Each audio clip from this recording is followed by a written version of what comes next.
La ilaha illallah, kalimah thayyibah keubat hati. Tadua tadang si berangkapat,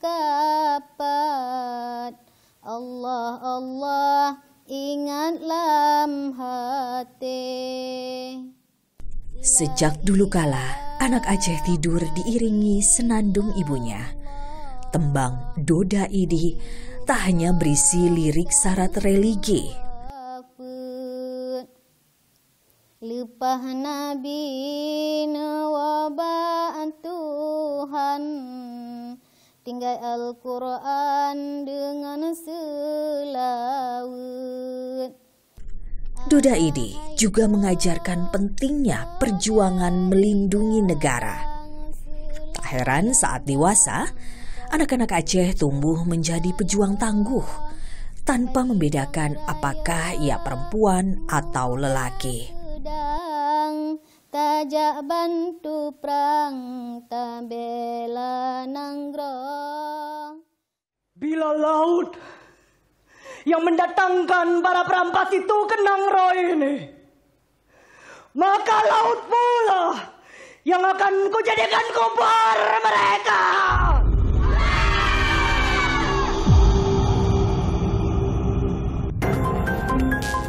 Termasuk Malahayati, laksamana laut perempuan pertama Aceh, bahkan dunia. Perempuan Aceh yang gagah berani melawan penjajah bumi rencong.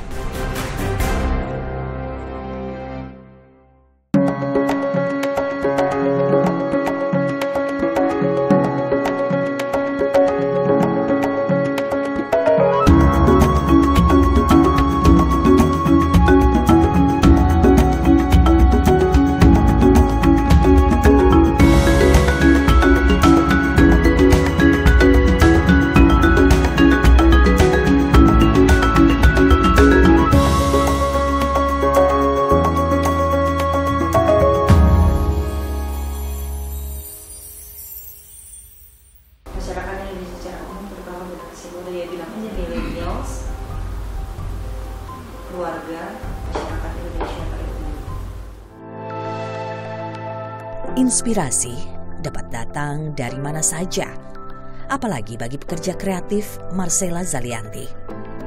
Artis senior Indonesia yang juga direktur rumah produksi Keana Film menemukan inspirasi dari sosok tokoh perempuan dari bumi rencong, Laksamana Malahayati. Iya, sebetulnya memang saya tuh terinspirasi untuk mengangkat tokoh ini tuh sejak lama loh Mbak. Itu 2017. Jadi memang saya begitu pernah baca tentang beliau dan akhirnya saya penasaran, ini luar biasa sekali ada tokoh perempuan seperti ini. Artinya dia tidak hanya pejuang pikir, tapi dia berjuang dengan darahnya, dengan nyawanya untuk membela bangsanya gitu ya, khususnya kaum perempuan. Tapi kok kita banyak yang nggak tahu sih itu. Buat saya kita sayang sekali gitu. Jadi buat saya wah ini PR kita nih. Marcella punya cita-cita besar mengangkat tokoh Laksamana Malahayati ke dalam ruang kesenian. Langkah pertama ia tuangkan dalam pembuatan buku cerita bergambar di tahun 2018. Saya mulai dari komik yang tujuan utamanya adalah film. Namun memang film itu kan gak gampang ya Mbak, unsurnya begitu banyak dan membutuhkan dana yang tidak sedikit untuk kalau kita mau kita mau serius mengangkatnya dengan proper. Saya nggak mau buat ini juga menjadi sekedar bikin gitu. 5 tahun kemudian, bekerjasama dengan TNI Angkatan Laut, rumah produksi miliknya mementaskan pertunjukan teater Jalasena Laksamana Malahayati di September 2023. Sajian teater berdurasi hampir 2 jam ini menampilkan kisah heroik perjuangan Laksamana perempuan pertama dunia. Marcella Zalianti terlibat langsung sebagai produser dan juga memerankan langsung sosok Malahayati. Aku telah mengenal bau garam dan ombak. Sebelum lagi fasih bertutur kata. Dari keturunan kau. Meski terlatih memainkan peran dalam berbagai sinema di layar kaca maupun layar lebar, tapi memerankan Malahayati adalah tantangan besar bagi Marcella. Tantangan yang terbesar adalah kita membuat sesuatu yang risetnya juga nggak gampang, datanya tuh sedikit sekali Mbak. Kalau kita bikin pahlawan-pahlawan yang sudah masa kemerdekaan sini gitu ya, atau mulai dari mungkin Nyadin Kartini, literaturnya masih lebih banyak. Nah Malahayati itu sedikit. Kalau untuk kita sebagai pekerja kreatif ada bagusnya Mbak, supaya kita bisa ada ruang untuk pengembangan dramatisasi untuk kepentingan cerita, ya kan gitu. Jadi sah karena tidak semuanya lengkap.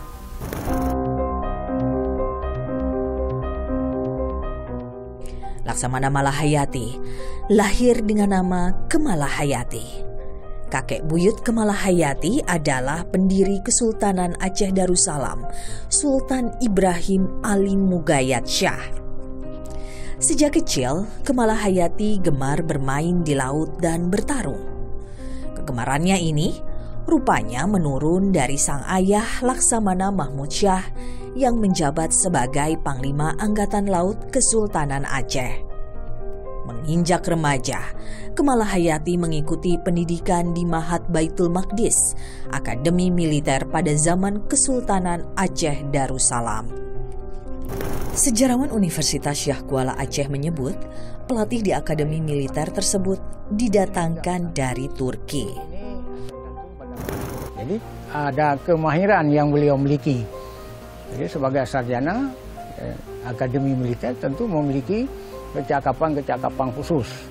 Sehingga beliau juga nanti diangkat sebagai, ya di samping protokoler Kerajaan Aceh Darussalam juga Panglima yang mengatur tentara daripada Kerajaan Aceh Darussalam.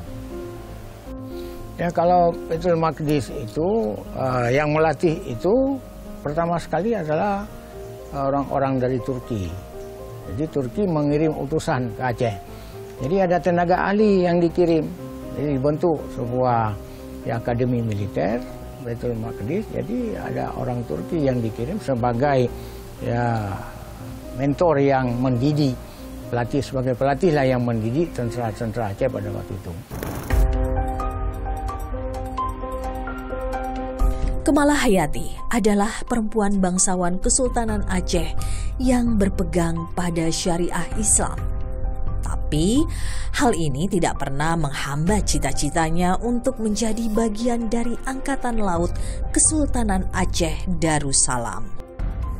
Ya, memang di Aceh dari dulu memang peran perempuan ini tidak ada batasan. Dalam artian di samping juga sebagai ibu rumah tangga, tentu juga perannya dalam masyarakat ini sangat besar. Apalagi ini Kemalahayati memiliki latar belakang historis setelah suaminya meninggal tewas dalam pertempuran di Laut Haru. Jadi beliau ini ada rasa keinginan, dalam istilah Aceh disebut tumbila. Artinya ya menuntut bela atas kematian suaminya. Jadi tidak ada masalah bagi seorang perempuan di Aceh ya memiliki kebebasan dalam rangka membela, terutama sekali membela kepentingan Islam, membela keluarga, dan membela kerajaan Aceh pada waktu itu. Kemalahayati jadi mendidik kita, wanita itu menjadi wanita yang tangguh. Apa yang akan kita hadapi? Masa perempuan hanya duduk di rumah saja?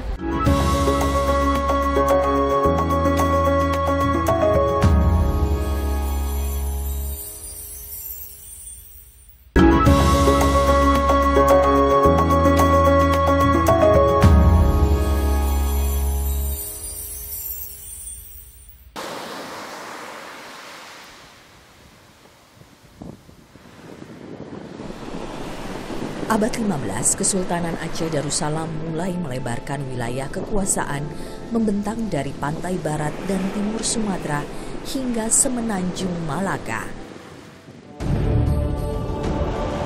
Sementara di semenanjung Malaka, pergolakan terjadi saat Portugis masuk dan menaklukkan kerajaan Malaka. Jalur perdagangan rempah dikuasai, monopoli dagang diterapkan. Akibatnya, perlawanan kerajaan-kerajaan di Nusantara pun tak terhindarkan, termasuk Kesultanan Aceh Darussalam. Tahun 1586, perang melawan Portugis pecah di Teluk Haru dekat Semenanjung Malaka. Suami Kemala Hayati, Laksamana Tuanku Mahmudin bin Said Al-Latif, yang juga kepala pengawal Sultan, memimpin pertempuran. Saat itu armada perang Kesultanan Aceh mampu memukul mundur Portugis. Namun sayang, suami Kemala Hayati gugur dalam pertempuran. Amarah Mala Hayati memuncah. Dia bersumpah hendak menuntut balas. Bila laut yang mendatangkan para perampas itu ke Nangroy ini, maka laut pula yang akan kujadikan kubur mereka.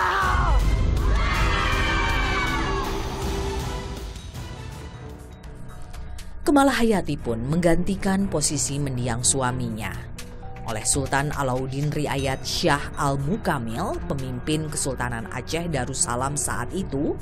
Kemala Hayati diberi pangkat Laksamana dan menjadi Laksamana perempuan pertama di dunia, Laksamana Mala Hayati.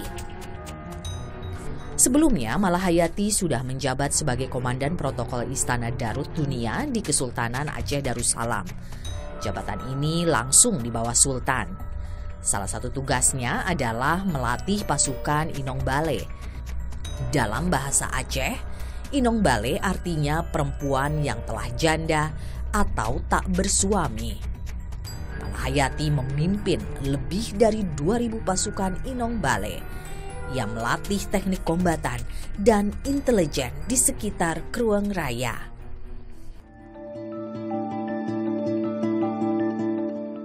Tempat pelatihan itu masih ada hingga sekarang di tebing ujung timur Krueng Raya, Aceh Besar. Tahun 1580-an, tempat ini tak hanya digunakan sebagai tempat latihan pasukan Mala Hayati, tapi juga markas pengintaian dan benteng pertahanan bagi pasukan Inong Bale. Kepada Sultan, Mala Hayati meminta agar pasukan didikannya menjadi bagian dari pasukan militer Kesultanan Aceh Darussalam. Hal ini pun dikabulkan sang Sultan. Dan juga aku percayakan pada kalian semua benteng di desa Lamreh untuk kalian tempati dan kalian pertahankan. Jadilah mata dan perisai Aceh Darussalam, negeri ini. Pocut Merah Neneng, dia adalah ahli waris Laksamana Kemala Hayati. 2017 lalu, ia mendampingi ibunya Sultanah Putro Safiatuddin Nur Alam saat penerimaan gelar pahlawan nasional untuk Laksamana Kemala Hayati. Pasca ibunya wafat, mandat waris Kemala Hayati turun padanya. Leluhurnya banyak bercerita tentang sosok Kemala Hayati, termasuk tentang Inong Bale. Tapi kok Kemala Hayati lebih mendidik kita untuk, dan karena suasana perang, jadi mendidik kita wanita itu menjadi wanita yang tangguh, siap menghadapi bahwa ini negara lagi perang loh, daerah lagi perang. Apa yang akan kita hadapi? Masa perempuan hanya duduk di rumah saja? Jadi kok mental kita perempuan tidak kuat, bagaimana kita menghadapi tentara dari penjajah ini? Sedangkan kita harus mendidik anak-anak kita juga menjadi memiliki mental yang heroik kan saat itu, untuk saat itu. Jadi Kemala Hayati terbentuk ya karena keadaan. Tahun 1599, sebuah insiden terjadi di Selat Malaka. Cornelis dan Frederik de Houtman adalah dua penjelajah berkebangsaan Belanda. Dia dikirim ke Nusantara dalam misi dagang kedua kerajaan Belanda, misi mencari rempah dan lada. Cornelis dan rombongan kapal Belanda tiba di Banten tahun 1596. Namun kedatangannya ditolak Kesultanan Banten lantaran dinilai bersikap arogan. Perjalanan Cornelis de Houtman akhirnya terhenti di Selat Malaka. Nyawanya melayang saat berhadapan dengan pasukan Inong Bale pimpinan Laksamana Malahayati.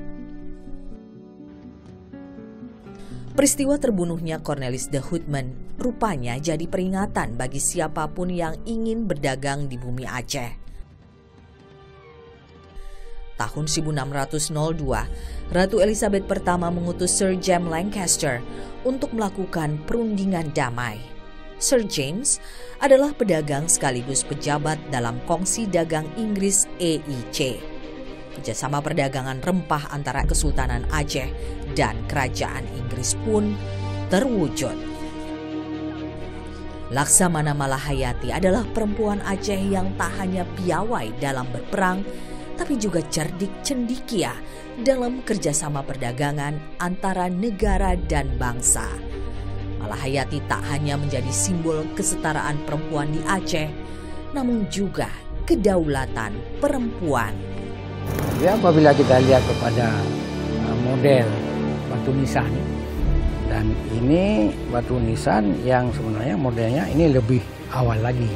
Jadi Malahayati ini pada abad ke-16 dan ke-17.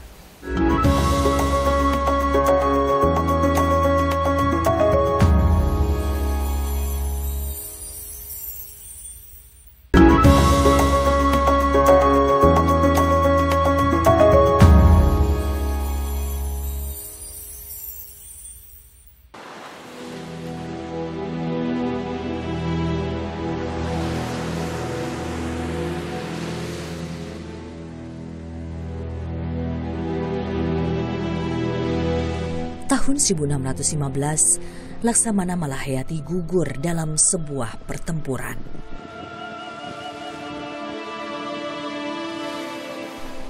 Bukit Lamreh di Kecamatan Masjid Raya Kabupaten Aceh Besar kini jadi saksi. Bukit yang berjarak sekitar 35 km dari kota Banda Aceh ini adalah tempat peristirahatan terakhir Laksamana Malahayati. Jadi tidak hanya melakukan penelitian secara arkeologis, tetapi ada bukti-bukti historis yang menunjukkan keberadaannya. Ya, misalnya dalam naskah, dalam cerita-cerita rakyat, dalam buku-buku yang ditulis baik oleh penulis asing ataupun penulis lokal. Jadi dalam hal ini ada penulis-penulis lokal yang juga menyebutkan bahwa Malahayati dimakamkan di atas bukit yang letaknya di sini. Nah ini. Kemudian apabila kita lihat kepada model batu nisan, dan ini batu nisan yang sebenarnya modelnya ini lebih awal lagi.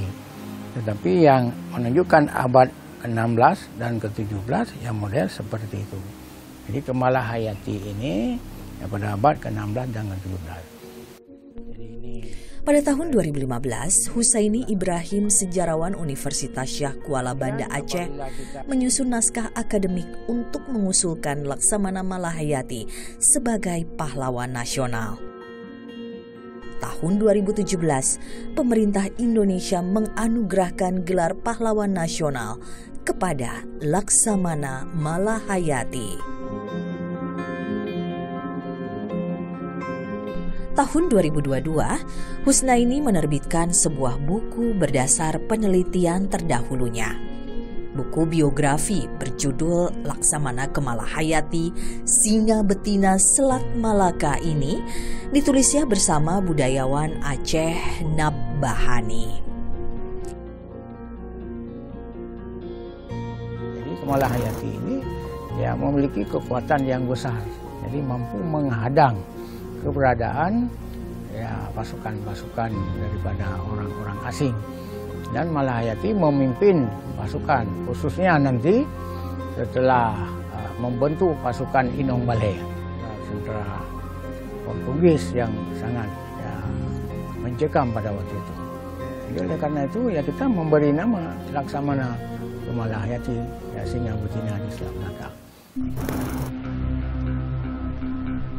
Kepahlawanan sang singa betina dari Selat Malaka kini menjadi inspirasi tak hanya perseorangan, tapi juga bagi Negara Kesatuan Republik Indonesia khususnya bagi perkembangan angkatan laut dan dunia kemaritiman. Pada tahun 1978, Angkatan Laut Indonesia memiliki kapal perang jenis perusak kawal berpeluru bernama KRI Malahayati 362. PT PAL kemudian memodernisasi KRI Malahayati di tahun 2020. Kapal perang ini tergabung dalam Satgas Operasi Bandayuda Jaya 23 di bawah kendali Operasi Gugus Tempur Laut Komando Armada 3 yang bermarkas di Sorong, Papua Barat. Tahun 2010, Balai Pendidikan dan Pelatihan Ilmu Pelayaran BP2IP Malahayati lahir di bawah Kementerian Perhubungan. BP2IP yang terletak di Aceh Besar ini kini bernama Politeknik Pelayaran Malahayati. Tempat ini kawah candra di muka bagi siswa calon pelayar Nusantara. Pendidikan ini terbuka untuk siswa laki-laki dan perempuan. Malahayati adalah sosok perempuan yang menginspirasi, tak lekang oleh zaman. Nilai-nilai kepahlawanannya diwariskan pada generasi muda seperti Pocut Merah dan Marcella Zalianti. Kalau bagi saya, itu satu inspirasi ya. Beliau adalah seseorang yang membuat kita lebih kuat, seorang pejuang tangguh, wanita yang sangat tangguh, yang bisa mengendalikan karena dengan rasa keterpurukannya, rasa kesedihannya menjadi suatu keberanian yang luar biasa. Kalau buat saya menghadirkan Malahayati pada era sekarang, di mana Malahayati ini hadir sebagai spirit perempuan yang menjaga kedaulatan. Kita tidak bisa membiarkan keagungan yang dibangun di masa silam gitu ya hilang karena gelombang ketidaktahuan atau ketidakpedulian kita.